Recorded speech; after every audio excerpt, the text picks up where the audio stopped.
అలాగే ఇప్పుడు మనతో శ్రీనివాస్ గారు లైన్లో ఉన్నారు.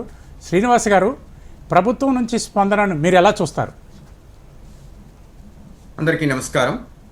ప్రభుత్వం నుంచి స్పందన ఇప్పుడు వచ్చిందన్నది చాలా సంతోషమే.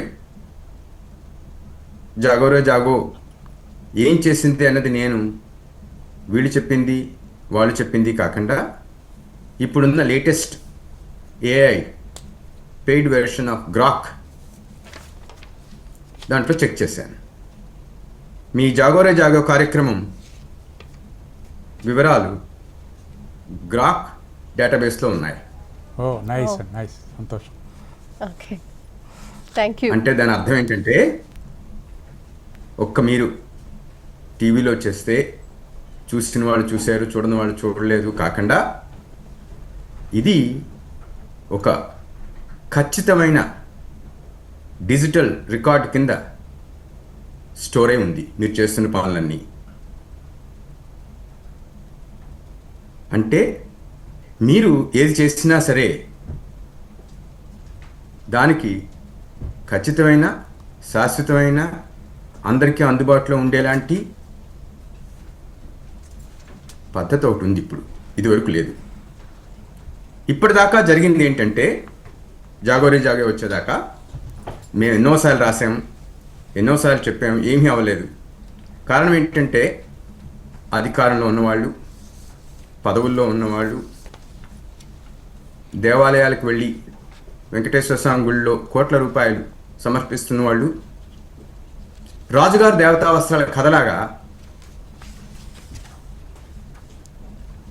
బట్టలు లేకుండా ఏనుగు మీద ఎక్కి రాజుగారు దేవతా వస్త్రాలు వేసుకుందాన్ని ఊరేగుతూ ఉంటే ఓ చిన్న కుర్రాడు ధైర్యం చేసి రాజుగారు బట్టలు లేకుండా ఎందుకు తిరుగుతున్నారని అడిగినట్టు యమునా పాఠక్ గారు అడుగుతున్నారు మీ జాగోరే జాగో కార్యక్రమం ద్వారా. మీరు చేస్తున్న దానికి ప్రభుత్వం స్పందించింది అంటే అందరికీ తెలుసు, హైడ్రా మొదలైంది, మొత్తం హైదరాబాద్ అంతా బాగుపడిపోతుందని అనుకున్నాం. అందరికీ ఇంకా నీళ్లు ప్రాబ్లం ఉండదు, ఎవరెవరి అక్రమ కట్టడాలున్న వాళ్ళందరూ పోతాయి అనుకున్నాం. కానీ అంత సులభం కాదు, అది తెలిసింది.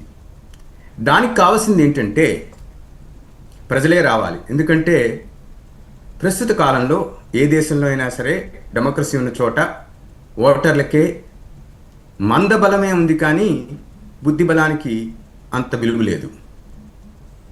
అయితే జాగోరే జాగో కార్యక్రమం ద్వారా మీరు ఈ డేటాబేస్ని తయారు చేస్తే కనీసం 1,00,000 ఎకరాల